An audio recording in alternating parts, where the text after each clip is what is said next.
Conga Jungle here with Mauricio Herrera. Mauricio, you have a big fight coming up September 27th. Tell me a little bit about it.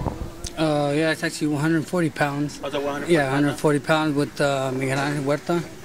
He's a tough fighter, experienced, and that's what we got next. And prepare myself really good and hopefully give a good show. Why the move up to 140? No, I've always been at 140. Yeah, I've always been at 140. The heaviest I fought was 154, but 140 is good for me. For now, I make the weight still, so that's where I'm at, and that's my next opponent. Now let's talk a little bit about your last fight. You beat Jun-Hoon Kim. How's life been since that fight? It's just been, relaxing.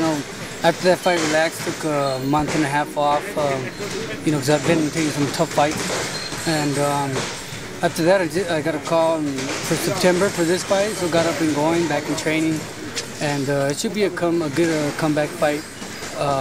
Being that Jun-Hoon Kim was a good tough fight too, and looking to get past this guy and go for bigger and better guys. Now the last 2 years, you fought some pretty tough guys. You fought Wrestling Provodnikov, you brought Mke Alvarado, Kareem Mayfield, and even Jun-Hoon Kim, like you said, is a tough fight. Why take so many of these tough fights? I got to fight. If I don't take those fights, I'm not fighting, and just for my promoters, those guys are offering me, and, I want to fight the best, and I got to get up there and fight the best and go up there, to fight for a world title someday. And that's the goal in every boxer's dream, and that's mine too. Now let's go back a little bit to the Wrestling Provodnikov fight. You beat him, on ESPN Friday Night Fights. Pretty much, you were sitting on top of the world right then at that point. Why choose the fight that you did after that? Well, I fought Provodnikov, and I thought I proved myself. And I don't know why I didn't get any bigger fights after that, whether it was my promoter's fault or whatever. But they gave me another good prospect on the way up, Mike Dallas, and I went through him. I beat him. I should have got some big, and I didn't. Maybe it's not my time yet, or maybe it's against people I'm not there yet for whatever reason. But I'm still in there. I'm a boxer. That's what I do. That's my career, and I gotta just keep going, and hopefully that shot will come. You did get a big fight versus Mke Alvarado. Mke Alvarado wasn't known as big at the time. It really didn't look like it was you or your game plan at the time in the ring for that fight. What happened in that fight? That fight was just that's what happened. Was I went in with the game plan. I usually never go in with the game plan. I usually go in there and be myself and just adapt to how the fight goes. Usually it turns out me boxing. The guy. That's what I did with the Russian and with Razan and everybody else. And I'd come forward, box on this fight, Alvarado. For whatever reason, however the night was feeling, I just went for brawling for whatever reason. I thought I was strong in the training camp. Thought I was going to be able to push Mike. He was stronger than I thought. But I thought I showed another side of me. I didn't box. I went all forward, and I thought it was a good style fight for the fans. So but I'm going back to my natural ways, which is still a friendly fan fight, and that's where I'm at now. A lot of people that do know the way that you fought, you're more of a defensive fighter with an outstanding jab. Normally you're able to keep everybody at bay. Do you believe if you would have gone in with that strategy against Mke Alvarado, you would have won that fight? I think so. I think, but you know what? I don't think, because I think the judges already had him. We're gonna have him winning on points, and nobody gave me rounds. I think only one judge gave me one round. So even if I would have boxed him and won some other rounds cleaner, who knows? Maybe it was just it was his fight, his backyard, his promotion. It was for him to win either way. Now after that fight, you took another hard fight against up and comer in San Francisco, Kareem Mayfield. What are your thoughts about that fight? I thought that fight was a ugly fight. I thought it was a spoiler fight.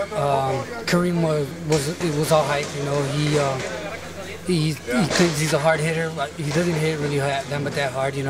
I thought it was a frustrating fight. It was more wrestling than boxing, but that was on his turf, on their ground with their people, and I don't think he beat me clean. I thought I could have easily won the fight as well. He was missing a lot of his right hands, but they're all getting scored for him. Commentators were for him, and I'm just the guy going to everybody else's turf, and that's what happens. I have to win big time. That seems to be the case a lot of times. You're going into somebody's backyard. Why isn't anybody ever coming into your backyard? Probably 'cause the backyard's small. There's nothing out in my what's Ontario. That's it. And maybe my bronies, maybe pay somebody to put me on a big fight, make it their fight, make it their show. And that's the only way I can see me getting a fair chance, But until then, I guess I'm just hoping to get a break. Training hard, I'm fighting everybody that they want me to fight. Maybe that was good, maybe that was bad, but that's where I'm at now. It's my career, and hopefully I get a break soon.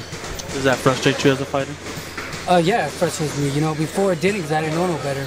And after I just started, looking back to my whole career and the fights that I took, and just with everything, with my team, with my promoters, a lot of bad choices, and yeah, it's real frustrating. I'm frustrated right now, so I'm going into this fight frustrated. But I'm looking to win. I'm sure I'll pull it out. I have good boxing skills. I'm in good shape, and I'll pull the win. What type of performance do you want to put on September 27th? Good performance, the same like I did my last fight with Ji Kim. That's what I wanted to display. With all the other fighters that fought, Mke Alvarado and Mayfield. But for whatever reason, I went in there with game plans. Like I said, messed me all up. Now I'm going back to boxing with Ji Kim. I showed I can counter, I can fight off the ropes, box. I used the jab. I had good defense. All that I showed with the Ji Kim fight, and that's where I'm on myself, and that's what I'm gonna continue to do with all the rest of the fights. To be myself, no game plan, go in there with my stuff.